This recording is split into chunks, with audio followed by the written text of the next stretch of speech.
want to give everybody a very easy, frictionless way into vibe coding. You've probably heard the term vibe coding being thrown around.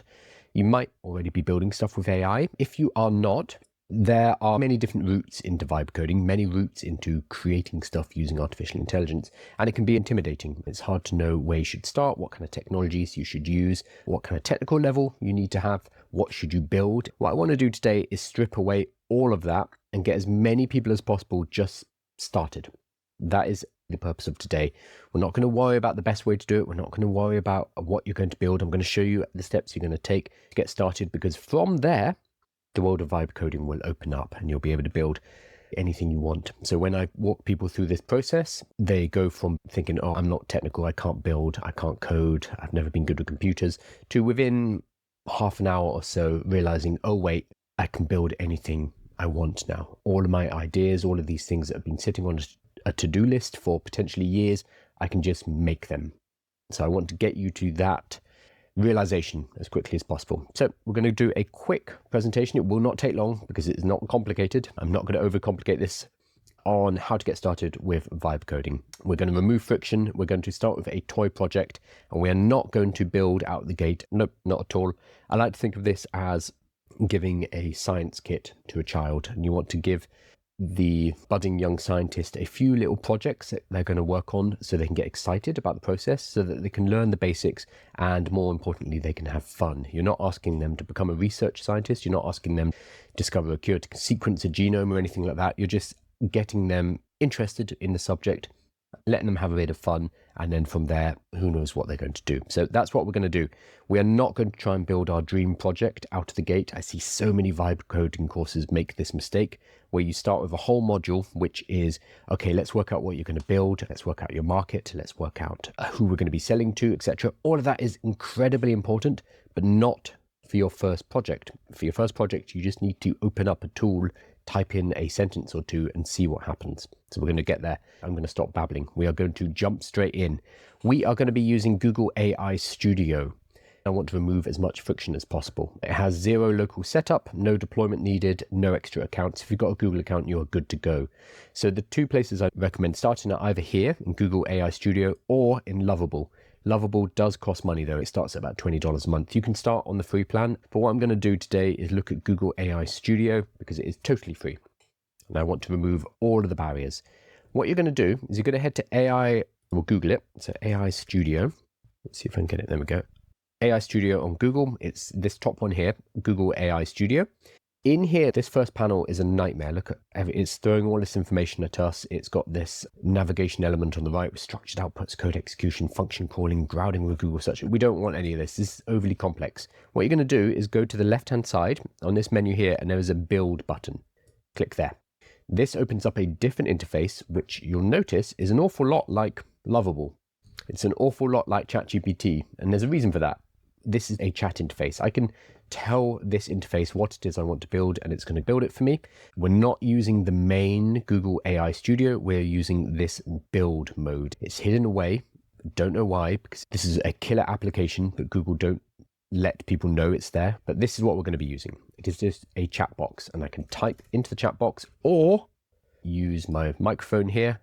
This is going to allow me to type directly in using my voice and to write using my voice. I'm going to be able to code, although that did not seem to work. This is going to allow me to type directly in using my voice. I'm going to be able to code. There we go. So this is what we're going to use. This is Google AI Studio build mode. You can also use Lovable if you want, totally up to you. Now, what we're going to do is something very basic for our first project.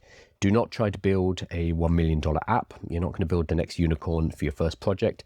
It's going to be frustrating because you're going to run into too many complications. We're going to build something extremely basic. I was being a bit obsessive. I'm about to hit 30,000 followers on, I'm at 29.8 thousand followers on Instagram. So I'm about to hit 30,000. I was wondering, how long will it take me to reach 100,000? And I started to do the calculations in my head.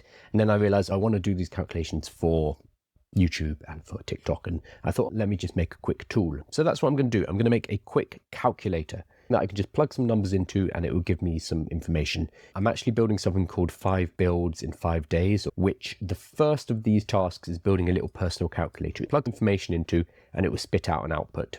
You're going to build something different, totally up to you, or you can copy what I'm going to build. But I'm going to build this, a simple tool that answers how long will it take me to reach 10k, 50k, 100k followers. Input your current follower count and growth rate, pick your target milestone, see a projected timeline with a chart. I could just copy and paste all of that in, or I could type it in, or I can use my voice. So I'm going to use my voice because I'm doing a live stream. You could do it any way you want though. I'm just going to describe in English what I want. I'm not going to tell it how to build it. I'm not going to tell it what programming language to use. I'm not going to tell it how to deploy this. I'm not going to give it all of the instructions or how to calculate it. I'm just going to use English to say what I want. That's it. Hey Gemini, I want to build a application that allows me to project growth on my social media. I'm able to toggle between YouTube, TikTok, plug in my current number of subscribers, plug in the subscriber growth over the last 7 days, unless you think I need a different metric. From there, you're able to show me visually how long it's going to take me to reach different milestones. For example, my Instagram is currently at 29.8 thousand. So about to hit 30,000. I'd like to be able to project when will I hit 30,000, when will I hit 50,000, when will I hit 100,000, for example. I would like this to be a nice looking application that I can play around with and use to calculate these benchmarks. I'm just using English. Put all of that in there. I'm going to click build. This will take a bit of time. You can see it's generating my app. This will take a bit of time. What I want to show you though is what is very important about the first tools that we use when we are vibe coding. So notice that on the left hand side I have my code assistant. That's basically chat. I can chat back and forth and you can use my voice or type things in. I can upload files. This is basically a chat interface like ChatGPT. On the right hand side though, I have a preview panel. And what this means is that we are able to see what it is we've built. This is exactly the same with Lovable. So the other day I created a little toy thing. So this, I think it was this. So in Lovable, was this it? Yeah, this is it. This is a little project I made. So I've got my screen squished up so I can't actually see it all. So you have the chat interface like this, but you also have the ability to preview and see. There we go. I've got my chat interface on the left-hand side, but the ability to preview and use the tool I'm building on the right-hand side.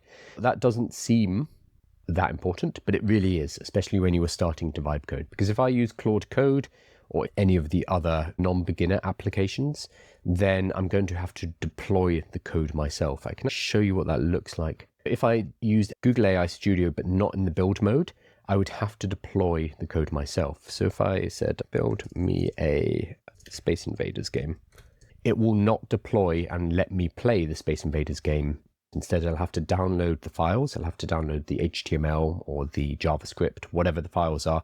I'd have to get them deployed either on my computer or on a website before I can actually preview it. So we basically need a way to compile and run that code. This is just an additional friction that we don't want to be dealing with early on. So here we go. It's given me this code. So it's HTML, some game code here, and it's got some scripts in here, but I can't play this. So I can say to Google AI Studio, how do I play this? And it will tell me, it will give me instructions about how to deploy it. It will say, oh, what happened? No, it broke. It will say you need to download this, you need to get it in a folder, then you need to run it from your terminal, etc. We don't want to be dealing with that. So here we go, save the file. This one's relatively simple. I'm just going to open it in Chrome. But if it is anything more complex, I'd have to compile it. And that is just a friction we do not want. So instead, that's perfect timing. We're going to come back to what AI Studio Build has created for us. So you can see on the right-hand side, there is a visual preview. I can play around with it. I can see it. I can see the growth trajectory here. Let's plug it in. We've got Instagram. Current followers is 29.8. Oh, growth in the last 7 days. I'm going to look up using my live data. New followers in the last 7 days is 878. 2878. There we go. I'm getting 400 followers a day. So what this now does is it gives me my milestone. So this is calculated. It's worked out all of the logic in the background. So 30,000 I should hit in a day. I'll hit 30,000. I'll hit 50,000 50 days from now on May 7th. I will hit 100,000 on September the 5th. And I'll hit 250,000 in 2027. That's pretty good. That is assuming a linear trajectory, etc.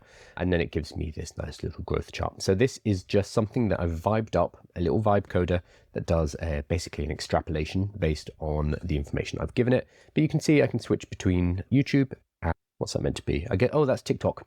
And I can also plug in my numbers there. This is very basic. This is a toy example. Now, if I wanted to publish that, I can do that directly using Google Studio Build Mode, and it allows me to publish and create a link that I can share with people. So this is why I recommend Google Studio Build Mode as a free tool, because it has everything we need. Extremely basic. If you don't mind paying, you can use Lovable. Lovable has a free account, but at a certain point, you'll probably be paying $20 a month. So those are your two options right now. So there we go. It has created it. It's given me a summary. I've built a social growth projector. It has a platform toggle, growth input, milestone projections, visual trajectory chart. You can play around with the numbers and see how increasing your weekly growth rate will shorten the time it takes to reach your next milestone. Basically, that is done. That might be all you need. Maybe you're done with your project. Publish it, use it. You have built something using code. If you were to build this manually, if you had to learn how to build the HTML, the JavaScript, or the Python in the background, it would have taken you months to get to this point. You have just built something in seconds. That is something that if you don't code or you've never tried to learn to code, is hard to imagine how amazing this technology is. If you've ever tried to code before and you bounced off it, this is your way in. Now, learning to code is still really useful because you can know what's going on behind the scenes, but it is not required to get you started. You can get started building things, get the bug, and then learn to code, then learn the more complicated things 100%. So what we're going to look at is what we do now. Once you've created something, it will be fine. The first draft will be okay, but there will be things you need to do. You're going to prompt it, preview it, then we're going to give feedback. This feedback is either going to be, hey, this part does not work, we need to fix it, or hey, this part could look better, or we can make this feel nicer. For example, there's going to be bugs, and then there's going to be features. You need to know the difference. We deal with bugs first, generally. We need it working, even if it looks ugly, even if it doesn't feel good. So for example, the fact that when I click on this and start typing, it doesn't remove the number. So let's say I want to change this to 3000. I need to click on it, select it and delete it, then type. That's a bit fiddly. I'd like for me to be able to click here, type the number, and it removes the previous number. That is an example of a nice feature to have, but that is not a bug per se. Things like this, I'd prefer a proper TikTok icon in there. Again, it's a nice to have, not a need to have. In terms of bugs, I'm not really seeing any here. Oh, maybe this is cut off at the bottom. Again, that is not absolutely critical, but we would go through and chat back and forward fixing these bugs. Sometimes this will fail to compile and there will be a massive error code. We have a few error codes here. At the bottom, we have this exclamation mark and this I. The exclamation is a big warning for something's gone wrong, and the little I is here's some information. We've got some big warnings here. The width and the height of chart should be greater than 0. Check the size of the container. This might actually be connected to the fact it's getting cut out here. So what I can do, but let's say the whole thing didn't show and it just shows an error message. If you find an error and you got this kind of log, you copy and you paste it into your chat. And what that is doing is feeding back the information to our vibe coding tool that something has gone wrong. It will be able to work out what that means and it will put forward a correction. We have tools that look for these errors and they'll fix themselves. But for now, we're just going to manually do that. That is going to work on it. So that is an example of dealing with a bug. With a toy project like this, there's not going to be that many problems. But as you start to build up, add things like a database, user logins, you are going to run into more bugs and you're going to have to deal with them in the same way. It says, I fixed the issue. The error was caused by the chart container not having the explicit height defined. So if we go down, that's still looking not great to me. I could go back and say, hey, you're actually cutting out the bottom numbers, so you need to do something about this. What you can actually do is you can screenshot. Again, this is a very silly example, but I can screenshot this. I'm uploading that screenshot and I can say the dates at the bottom are cut off. I'm showing it what I can see. So it allows me to give better feedback. You could also say the dates at the bottom of the chart are cut off, but being able to show it just makes this a lot easier. So now it's going to fix that. Again, this is a very minor problem. We're just doing this as an example. So yeah, when things break, and they will, that's normal. If it doesn't look right, copy the error message or the console log into chat and it's going to try and fix it. And that will generally fix things. It will not always fix things. The other thing you can do was grabbing the screenshot, throwing the screenshot into chat and saying, hey, this is what looks wrong. And you can see if we scroll down here, now the dates are correctly showing. So it says I've increased the bottom margin of the chart area. The dates at the bottom will get cut off because they're pushed slightly, but the chart bottom margin was set to 0. I've updated the bottom margin to 25, so it's giving it a little bit of room at the bottom. You can ask it if you want more information about that, or you can just move on from there. So there we go. We fixed what I think is the only problem on here, and I'm happy with that. And this basically works. Again, this is a toy. This is not something that we would necessarily want to build, but we just need to start with something like this. So here's the big question. How do you go from building a toy to something that's actually useful? What I do is I will work in Claude first, in normal Claude, not in Claude Code. Let's actually just pull up Claude. And what do we want to build? I've got a list of things, but I'm blanking out what I want to build. And let's see if there's any suggestions in chat. Google AI Studio is like a sleeper. Nobody uses it. Google have got too many apps. It's on server side. Is there a problem with coding complex business and data layer logic? Yes, but that's further down the line. I would take the skeleton and change the program myself. AI messes up in the long run. Increasingly, it doesn't mess up in the long run. But yeah, you can 100% work with it from there. So I want to make an app. Claude knows a lot about my business. So I want to make a micro app for my customers. One page, basic tool. Give me some ideas. So I'm just going to cheat. Claude already knows about my business because of the memory. So I'm going to ask, what could I make? Here's some ideas. Lead magnet free tools, an AI readiness score, AI tool matcher. What should I automate first? Love that. Okay, we're doing that one. There we go. So what we're going to do is we're going to work on this what should I automate first prioritizer. Love this. Ask me questions or clarifying questions about this tool so that you can prepare a build plan. So what I'm going to do is I'm going to work with my AI. You can work with ChatGPT, you can work with Claude, Gemini, it doesn't really matter. But you're going to work outside of your vibe coding tool to work out what the plan is. You can also do this inside the vibe coding tool. The problem with doing inside a vibe coding tool is that very often that tool will want to just start building. So it will help you planning, but it will also be like, okay, let's go. Instead, we're going to spend more time outside of the tool, planning, working out what it looks like. Then we take that full plan over to, in our case, Google Studio Build. So we go, great pick. Here's what we need to nail before building. How many tasks? What are we building again? Oh, what should I automate first? And we will go through all of these. For speed, I'm going to turn on voice mode. I'm going to be building this inside of Google AI Studio. So we're not going to use the Claude API. We're going to use Gemini. I'd actually like for it to help them uncover those tasks. So they're not necessarily going to know what tasks they should automate. That's the whole point of the tool. So it's going to ask them about their day. I think it should step back from asking them specific tasks and instead ask them about how they spend their time during the day and then drill down from there onto the tasks that they could automate.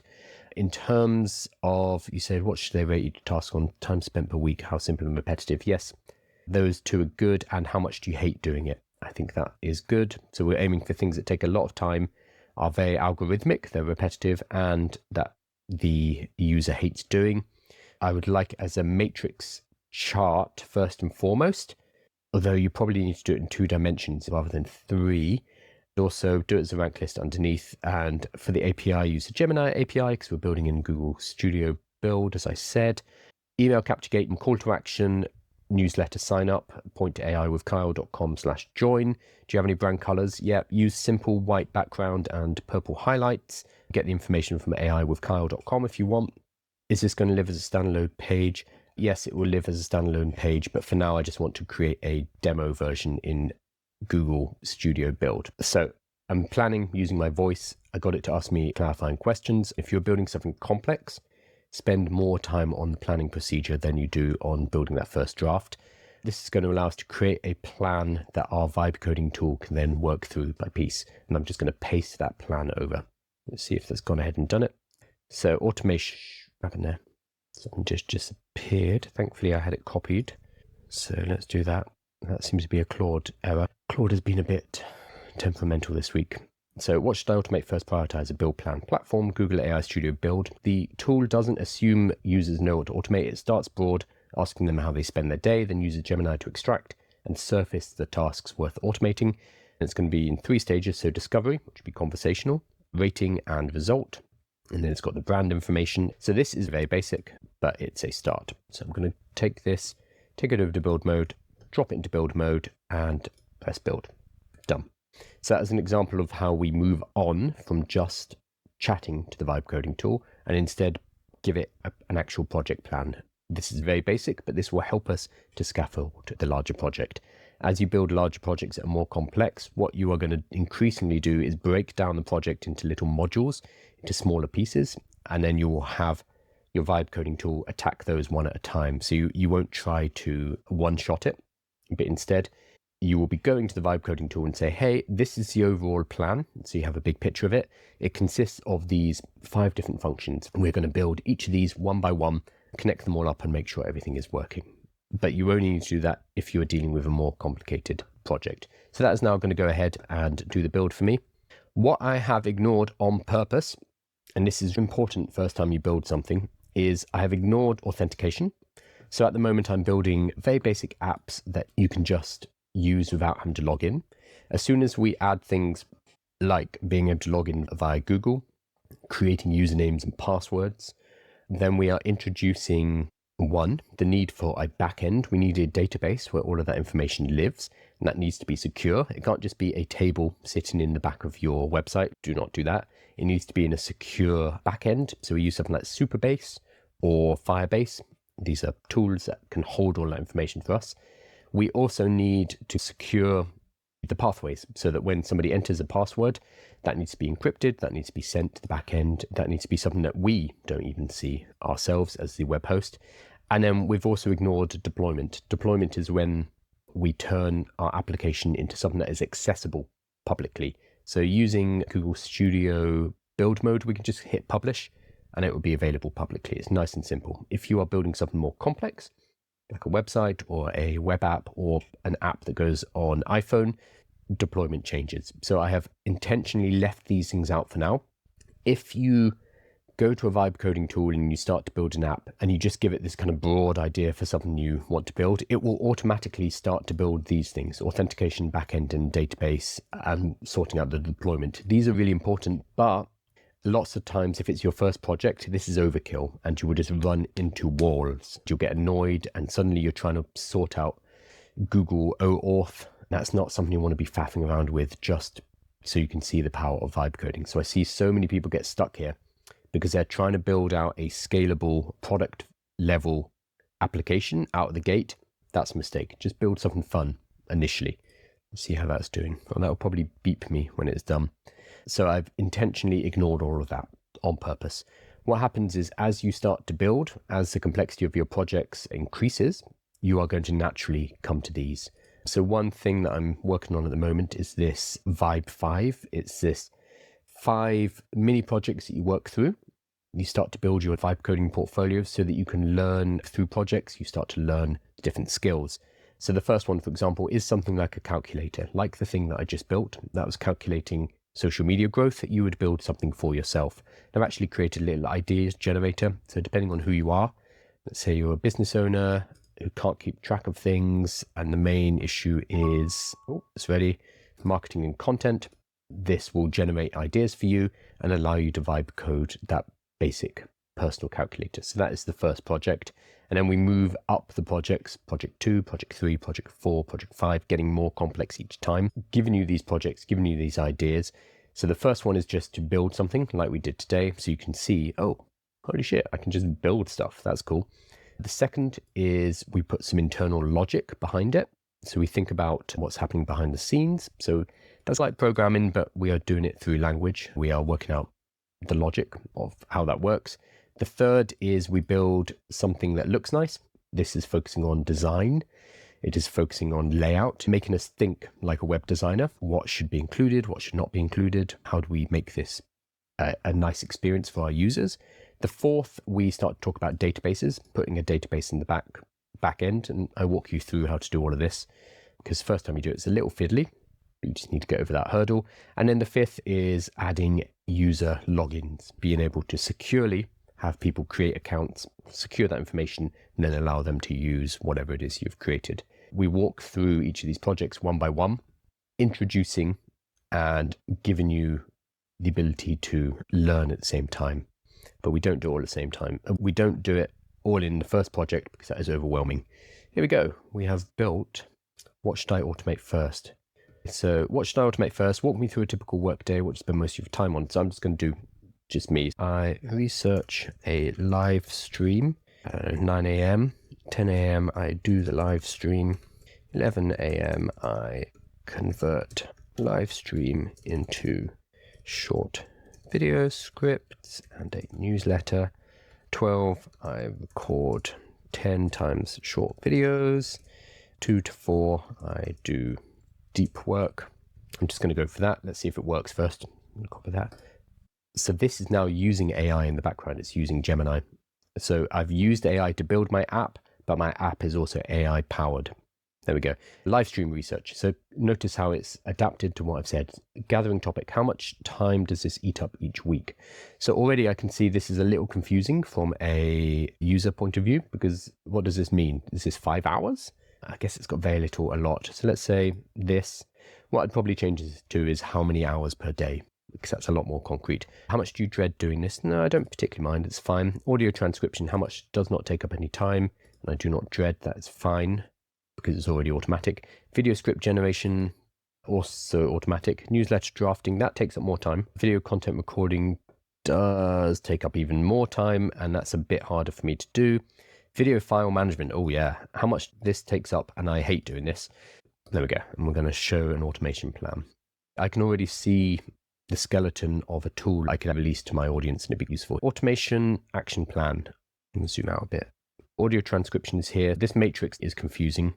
I would have to work on making this useful or just get rid of it. If I wanted to work on it, I can say to Google Build, I can say, hey, this automation matrix, this is not easy to understand. We need to make this a lot clearer, or we need to get rid of it. So you would discuss with your AI how to do that. But out of the box, I'm looking at that and I'm like, I don't know what this means. So prioritized task list, much better. So this is giving me those tasks based on how much I hate them, how much time they take, and creating composite score. So video file management here. And it's actually given me a suggestion. Set up a Zapier automation to watch the Google Drive folder and automatically rename, tag, and upload videos to your CMS. Yeah, I could do that. Video content recording. Streamline recording by using the Captions app to sync scripts with an on-screen teleprompter for one-take efficiency.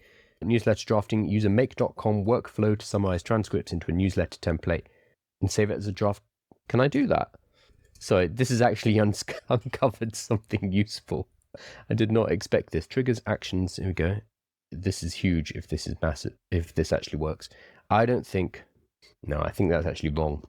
I don't think you can generate Beehive newsletters using an automation, but I would look into that. Live stream research. Use make.com to aggregate trending topics from RSS feeds. Yeah. And video script generation, connect your transcript database to Claude or ChatGPT via API to automatically generate structured hooks and scripts for Reels. I do that relatively manually. I drag the transcripts over into Claude Code, and it runs through everything for me, but I could connect that effectively. And then audio transcription, that's already done. All of the tasks that I do in a day, it's worked out which ones I should be prioritizing for automation, and it's given me basic ideas about how I could do that. Obviously, you could provide additional information in here. Let's say I had a Zapier automation course, or I had a how to shoot videos course. I would link that, and then I could send people in that direction, or I could send them to a playbook. But at the moment, my call to action down here is to sign up for the newsletter sign up page.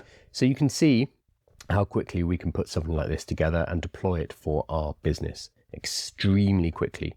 What happens when people realize this is all of the ideas that they want for their business, all of the things they want to, that have been on a to-do list, suddenly become eminently doable. Your to-do list will probably explode as you realize you can build all of this stuff, which is cool.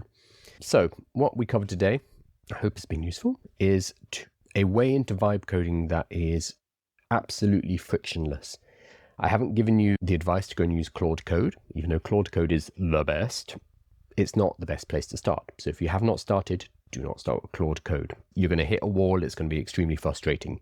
Instead, start with a Google AI Studio, but not the main version. You're going to click on the left-hand side and go to Build, which is here.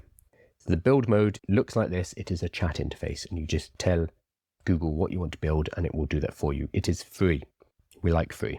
So we're going to start with that.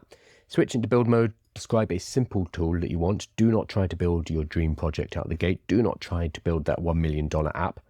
That comes later. Just build something simple, a toy fun project. I've created 5 different projects that you can build in order to up your skill. This is something I'll be releasing later. But for now, just come up with something that would be useful for you, but that is not too complicated. Nothing that requires a database, so you're not keeping persistent information. Nothing that requires user login. Keep it simple. A page that you can use if you need to. Put a password on it. Probably don't need to. Nobody's going to find it. Build your first version of it and have a look at it. If it's broken, tell Google AI Studio how it's broken. Either copy the error code, dump it into chat and say, hey, it's not working, or take a screenshot of what doesn't look right, put it into chat, and it will diagnose and go from there. Repeat this cycle until you are happy with what you have built. And then if you want to be a bit more sophisticated, you're going to use something like Claude or ChatGPT to first go through and talk about your project and get it to build a project plan for you. Very simple. This is how you start vibe coding, and this is how you start building with artificial intelligence today. Do not overcomplicate it. Do not look for the best. Just get started. We can worry about the best tools. We can worry about the best processes. We can worry about all the complicated factors later. I saw somebody in chat saying, is there a problem with vibe coding complex business and data layer logics? Yes, but we don't deal with that today. Today, we just start building and we leave the complications until later, because otherwise we get paralyzed. Just do this basic stuff today, get started, and we can worry about the complications later. Cool? Cherry saying, great session. Awesome. This will all be on YouTube, but it will also be the basis of newsletter. Make sure you are signed up for the newsletter. It's at aiwithkyle.com. It's totally free. If you go to aiwithkyle.com and then head to join community, you'll be able to join the newsletter. You'll get a bunch of free courses. You'll get put into a circle community.